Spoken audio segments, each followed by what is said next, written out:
Hello दोस्तों, आप सभी का स्वागत है फिर से एक बार एसके क्लासेस में। तो चलिए शुरू करते हैं आज की क्लास। आज की क्लास में करेंगे हिस्ट्री के कुछ इंपॉर्टेंट क्वेश्चनों की प्रैक्टिस। ठीक है जी। तो चलिए बिना समय गवाए शुरू करते हैं आज की क्लास। उससे पहले आप सभी से एक छोटी सी रिक्वेस्ट कि अभी तक आपने हमारे चैनल को सब्सक्राइब नहीं किया तो प्लीज सब्सक्राइब कर लें और वीडियो को लाइक एंड शेयर कर दें। ठीक है जी। इससे पहले हमने वर्ल्ड हिस्ट्री कंप्लीट कर लिया है। ठीक है जी।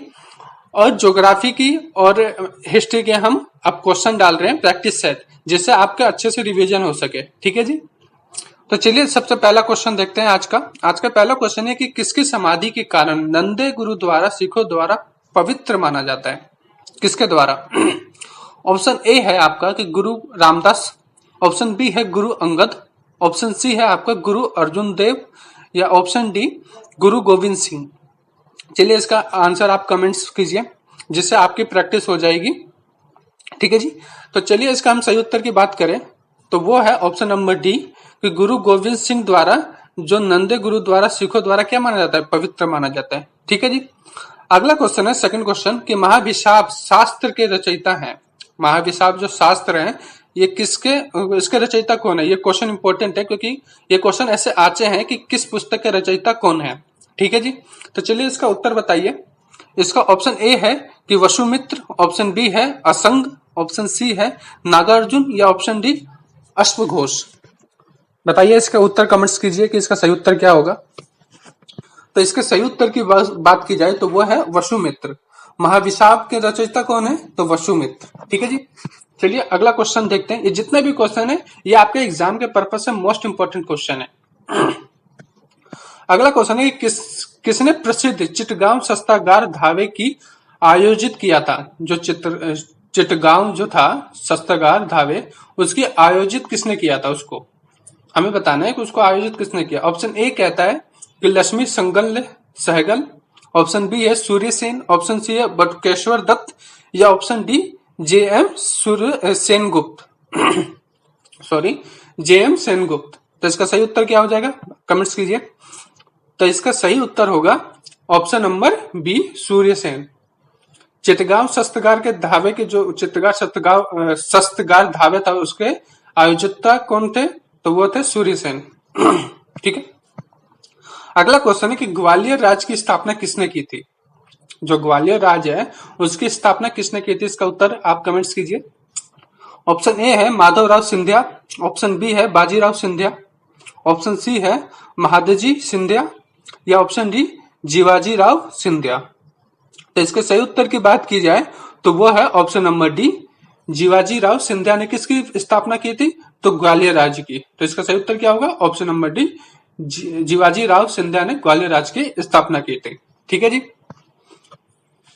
अब देखते हैं अगला क्वेश्चन। अगला क्वेश्चन है कि मोहम्मद गोरी का सर्वाधिक महत्वपूर्ण भारतीय आक्रमण था। मतलब मोहम्मद गोरी जो आक्रमण किया था, सबसे महत्वपूर्ण आक्रमण, सर्वाधिक महत्वपूर्ण आक्रमण कौन सा था? हमें बताना है।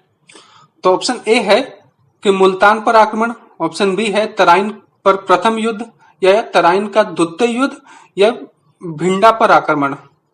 बताइए। ऑप्शन ए है मुल्तान पर आक्रमण, ऑप्शन बी है तराइन पर का प्रथम युद्ध, ऑप्शन सी है तराइन का द्वितीय युद्ध, या ऑप्शन डी भटिंडा पर आक्रमण। तो इसका सही उत्तर क्या हो जाएगा? कमेंट्स कीजिए। इसका सही उत्तर होगा तराइन का द्वितीय युद्ध। कौन सा सब सर्वाधिक महत्वपूर्ण आक्रमण कौन सा था मोहम्मद गोरी का? तो तराइन का द्वितीय आक्रमण। ठीक है जी, द्वितीय युद्ध। अब देखते हैं अगला क्वेश्चन। अगला क्वेश्चन है कि प्रारंभिक आर्यों के बारे में निम्न कथनों में से कौन सा कथन सही नहीं है? आर्यों के बारे में बताना कि इनमें से कौन सा कथन सही नहीं है। ये जितने भी क्वेश्चन है सब एनसीईआरटी से बेस्ड है। ठीक है जी, एनसीईआरटी से ही है जितने भी क्वेश्चन है, जो आपके एग्जाम के पर्पज से मोस्ट इंपोर्टेंट क्वेश्चन है सब। क्योंकि वर्ल्ड हिस्ट्री से तैयारी सेकंड थर्ड में बहुत क्वेश्चन पूछे गए हैं। सेम पैटर्न इस बार फॉलो नहीं करेगा। इस बार प्राचीन और मध्यकालीन इतिहास से जरूर क्वेश्चन आएंगे, अधिकतर क्वेश्चन। ठीक है जी, इसलिए हमें इनको अच्छे से कवर करना है इस बार। चलिए 6 क्वेश्चन नंबर का उत्तर बताइए कि प्रारंभिक आर्यों के बारे में इनमें से कौन सा कथन सही नहीं है। ऑप्शन ए है कि वह संस्कृत बोलने वाले थे, ऑप्शन बी है वो घुड़सवारी किया करते थे, ऑप्शन सी है कि वह कई झुंडों में भारत पहुंचे, या ऑप्शन डी वह मुख्यतः नगरों में निवास करते थे। तो इसका सही उत्तर कमेंट्स कीजिए। इसका सही उत्तर होगा वह मुख्यतः कहाँ निवास करते थे, नगरों में निवास करते थे। तो इसमें से कौन सा कथन गलत है, तो सही नहीं है, वो है वो मुख्यतः नगरों में निवास करते थे। ये कथन क्या है, आर्यों के बारे में गलत। ठीक है जी। बाकी तीनों सही है कि वो संस्कृत बोलते थे, वो घुड़सवारी किया करते थे, वो कई झुंडों में भारत पहुंचे थे। ठीक है जी। लेकिन ये चौथा जो उत्तर है वो गलत है। ठीक है, हमें वही बताना था, सही नहीं है जो। अगला क्वेश्चन है कि 1857 के विद्रोह मुख्यतः किस कारण से असफल रहा। जो 1857 का विद्रोह था वो किन कारणों से मतलब असफल रहा, हमें बताना है।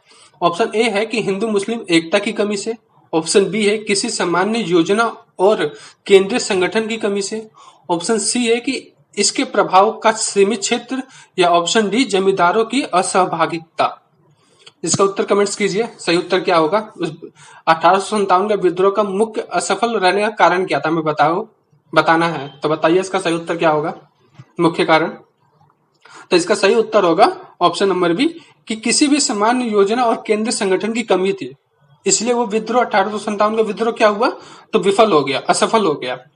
ठीक है जी। तो इसका सही उत्तर क्या हो जाएगा, ऑप्शन नंबर बी, किसी भी सामान्य योजना और केंद्रीय संगठन की कमी से 1857 का विद्रोह असफल रहा। ठीक है, अब देखते हैं अगला क्वेश्चन।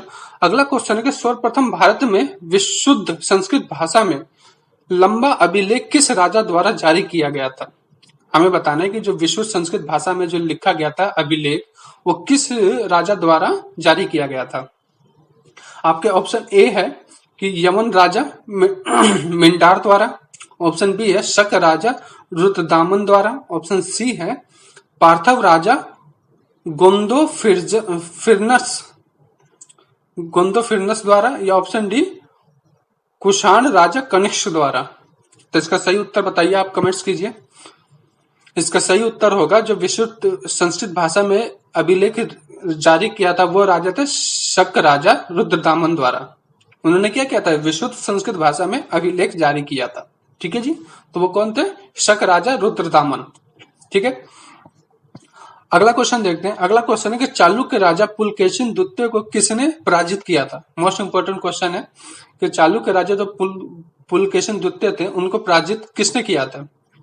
ऑप्शन ए है कि महेंद्र वर्मन प्रथम ने, ऑप्शन बी है नरसिंह वर्मन प्रथम, ऑप्शन सी है परमेश्वर वर्मन प्रथम, या ऑप्शन डी प्रांतक प्रथम।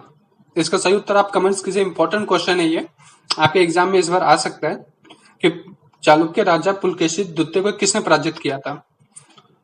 इसका सही उत्तर अब की बात की जाए तो वो है नरसिंह वर्मन प्रथम ने इसको क्या किया था, चालुक्य राजा पुलकेशिन द्वितीय को पराजित किया था। तो इसका सही उत्तर क्या है, option number B Narasimha Varman प्रथम।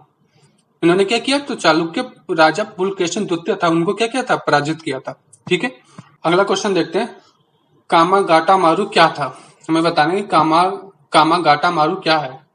ऑप्शन ए कहता है कि ये एक राजनीतिक दल जो ताइवान आधारित था, ऑप्शन बी है कि चीन का एक किसान साम्यवादी नेता था, ऑप्शन सी है कि कनाडा की यात्रा पर निकला एक जहाज था, या ऑप्शन डी चीन का गांव जहां से माओ त्सुंग ने अपना लॉन्ग मार्च आरंभ किया था। तो इसमें से हमें बताना है सही उत्तर क्या है, कामागाटा मारू क्या है, हमें बताइए। ये तैयारी थर्ड में क्वेश्चन पूछा गया था जो एग्जाम कैंसिल हो गया। ठीक है जी। तो इसके सही उत्तर की बात की जाए, आप कमेंट्स कीजिए इसको सही उत्तर को, हम भी बताते हैं। इसके सही उत्तर की बात की जाए तो वो है ऑप्शन नंबर सी, कि ये कनाडा की यात्रा पर निकला क्या था, एक जहाज था। कामागाटा मारू क्या था, कनाडा की यात्रा पर निकला एक जहाज। ठीक है, अब देखते हैं अगला क्वेश्चन। अगला क्वेश्चन है कि बी आर अम्बेडकर की पढ़ाई लिखाई में किसने बड़ा सहयोग दिया था। हमें बताना कि जो बी आर अम्बेडकर थे उनकी पढ़ाई लिखाई में किसने सहयोग किया था। ऑप्शन ए है कि बड़ौदा के महाराज ने, ऑप्शन बी है जूनागढ़ के नवाब ने, ऑप्शन सी है मैसूर के महाराज ने, या ऑप्शन डी नाभा के महाराज ने। सही उत्तर आप कमेंट्स कीजिए, इसका सही उत्तर क्या होगा। तो इसके सही उत्तर की बात की जाए तो वो है ऑप्शन नंबर ए, बड़ौदा के महाराज ने क्या किया था कि बी आर अम्बेडकर की पढ़ाई लिखाई में सहयोग किया था। तो वो कौन थे, तो बड़ौदा के महाराज थे। ठीक है, अब देखते हैं अगला क्वेश्चन। अगला क्वेश्चन है कि प्राचीन भारत में निम्न में से कौन सा विद्या अध्ययन का केंद्र नहीं था। प्राचीन भारत की बात हो रही है कि इसमें विद्या अध्ययन का केंद्र नहीं था, हमें वो बताना है। ऑप्शन ए कहता है कि तक्षशिला, ऑप्शन बी है विक्रमशिला, ऑप्शन सी है नालंदा, या ऑप्शन डी कौशाम्बी विद्या अध्ययन का केंद्र नहीं था। तो इसके सही उत्तर आप बताइए, इजी है ये। तो इसका सही उत्तर क्या हो जाएगा? कौशाम्बी। क्यों? क्योंकि यही एक केंद्र था, बाकी तक्षशिला भी शिक्षा अध्ययन का केंद्र था, आपका विक्रमशिला भी केंद्र था, और नालंदा, ये तीनों क्या थे? तो विद्या के ग्रहण करने के, पढ़ने लिखने के क्या थे? केंद्र थे। ठीक है जी। तो इसका हमें नहीं बताना है, जो केंद्र नहीं है वो क्या है? कौशाम्बी। ठीक है।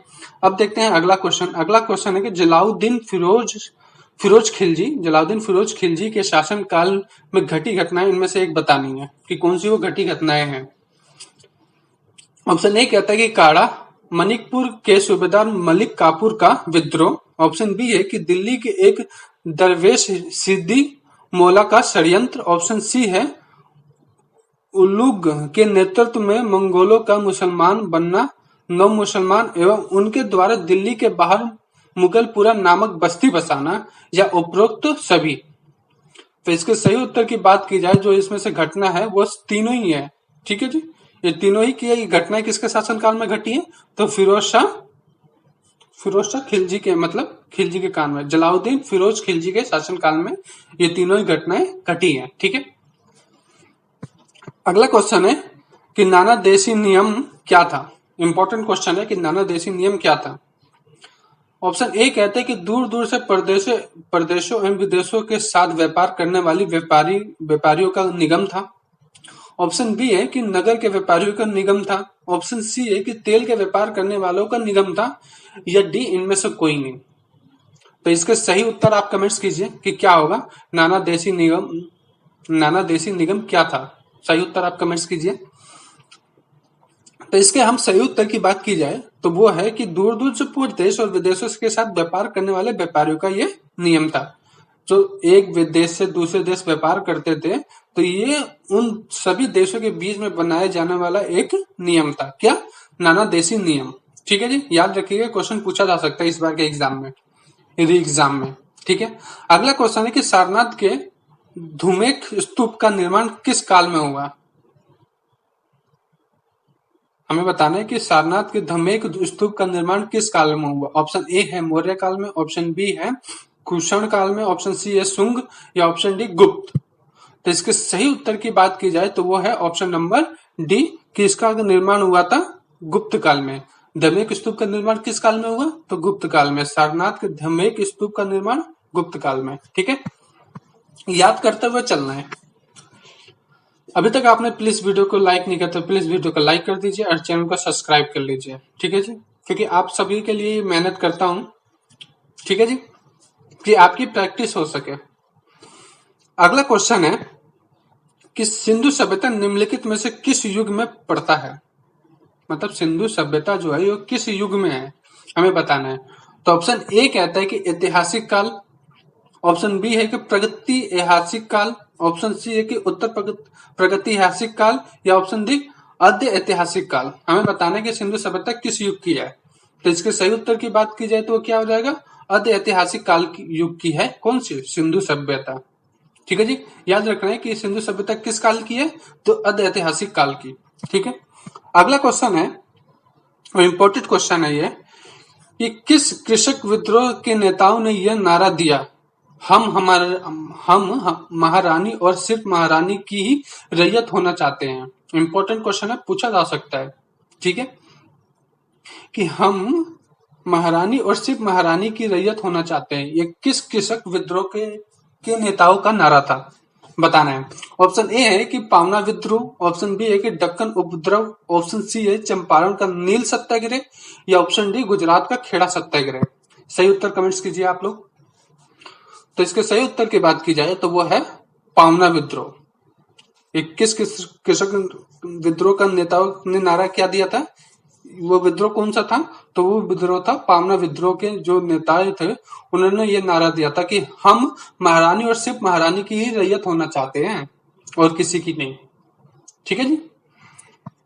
अगला क्वेश्चन है, इंपॉर्टेंट क्वेश्चन है सभी आपके री एग्जाम के लिए, क्योंकि वर्ल्ड हिस्ट्री से तैयारी सेकंड और थर्ड में बहुत से क्वेश्चन पूछे गए, 20-20, 22-22 क्वेश्चन। तैयारी थर्ड में जो आपका एग्जाम कैंसिल हो गया, इसमें कम से कम 23 क्वेश्चन वर्ल्ड हिस्ट्री से पूछे गए थे, और सेम पैटर्न इस बार नहीं अप्लाई करेगा वो, क्योंकि सब वर्ल्ड हिस्ट्री में जोर दे रहे हैं।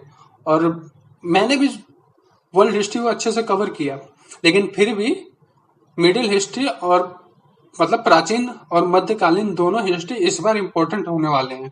ठीक है जी, तो आप लोग इनको अच्छे से कवर करिए। चलिए अगला क्वेश्चन देखते हैं। अगला क्वेश्चन है कि भारतीय स्वतंत्रता संग्राम के संदर्भ में कांग्रेस का हरिपुरा अधिवेशन 1938 एक मील का पत्थर था, क्योंकि इंपॉर्टेंट है, राष्ट्रीय आंदोलन से पूछे जाते हैं क्वेश्चन, तो ये राष्ट्रीय आंदोलन से संबंधित क्वेश्चन है कि हरिपुरा अधिवेशन एक मील का पत्थर था, क्योंकि हमें बताना है क्यों था। ऑप्शन ए कहता है कि इसमें ब्रिटिश साम्राज्य के विरुद्ध युद्ध की घोषणा की गई। ऑप्शन बी है कि इसमें योजना आयोग की अवधारणा को प्रस्तुत किया गया। ऑप्शन सी है आपका कि इसमें जवाहरलाल नेहरू को भावी प्रधानमंत्री के रूप में प्रस्तुत किया गया। या ऑप्शन डी, इसमें कांग्रेस ने भारत सरकार अधिनियम 1935 को मंजूरी दे दी। हमें बताने की कौन सा मील का पत्थर साबित हुआ, इसमें से कौन सा बात थी जो मील के पत्थर साबित हुआ, किस अधिवेशन में, हरिपुरा अधिवेशन में। कमेंट्स कीजिए आप लोग उत्तर के, इसके सही उत्तर क्या है। चलिए इसके सही उत्तर की बात की जाए तो वो है ऑप्शन नंबर सी, इसमें जवाहरलाल नेहरू को भावी प्रधानमंत्री के रूप में प्रस्तुत किया गया, जिससे ये क्या हो गया, स्वतंत्रता संग्राम जो हरिपुर का अधिवेशन था वो क्या हुआ, एक मील का पत्थर साबित हुआ। किस कारण, क्योंकि जवाहरलाल नेहरू को भावी प्रधानमंत्री के रूप में प्रस्तुत कर दिया गया। ठीक है, चलिए आगे चलते हैं। अगला क्वेश्चन है कि महात्मा गांधी के प्रिय भजन वैष्णव जन तो ते ही कहिए जो पीर पराई जाने रे, मतलब ये गाना आप लोग सुना होगा, तो ये गाना के रचयिता कौन है हमें बताना है। ऑप्शन ए कहता है कि नरसिंह, मतलब नरसिंह मेहता। ऑप्शन बी है वल्लभाचार्य। ऑप्शन सी है कबीरदास, या ऑप्शन डी सूरदास। तो इसके सही उत्तर की बात की जाए, पहले तो आप लोग इसके सही उत्तर कमेंट्स कीजिए, फिर मैं बताता हूं। इसके सही उत्तर की बात की जाए तो वो है नरसिंह, मतलब नरसिंह मेहता ने इसकी रचयिता की थी इस भजन की। ठीक है, चलिए अब देखते हैं अगला क्वेश्चन। अगला क्वेश्चन है कि इलाहाबाद की द्वितीय संधि 16 अगस्त 1765 को किसके बीच हुई थी। मतलब जो इलाहाबाद की द्वितीय संधि हुई थी वो कब हुई थी, तो 16 अगस्त 1765 को, लेकिन ये हुई किसके किसके बीच थी हमें बताना है। ठीक है जी, ऑप्शन ए कहते हैं कि शाह आलम द्वितीय एवं मतलब क्लाइव के साथ, क्लाइव। ऑप्शन बी है कि सिराजुद्दौला एवं क्लाइव के बीच में हुई थी। ऑप्शन सी है कि मीर कासिम एवं क्लाइव के बीच में हुई थी। या ऑप्शन डी इनमें से किसी के साथ नहीं, मतलब इनमें से कोई नहीं। तो इसका सही उत्तर आप लोग कमेंट्स कीजिए। ये तो आप लोगों को पता होगा कि इलाहाबाद की द्वितीय संधि जो हुई थी वो किसके बीच हुई थी, तो सिराजुद्दौला एवं क्लाइव के बीच में हुई थी। तो इसका सही उत्तर क्या होगा, ऑप्शन नंबर बी, सिराजुद्दौला एवं क्लाइव के बीच में। ठीक है जी, तो चलिए आज के लिए बस इतना ही। आप लोगों को टेस्ट सीरीज कैसी लग रही है प्लीज कमेंट्स करके बताइए। ठीक है, जिससे हमारा मोटिवेशन बढ़े और आप लोगों के लिए इंपॉर्टेंट क्वेश्चनों को लेके आते रहें। ठीक है, तो प्लीज वीडियो को लाइक एंड चैनल को सब्सक्राइब जरूर करें, जिससे आपको हमारी आने वाली वीडियो का नोटिफिकेशन मिल सके। चलिए आज के लिए बस इतना ही, फिर मिलते हैं आपसे एक नई वीडियो के साथ। जब तक के लिए धन्यवाद।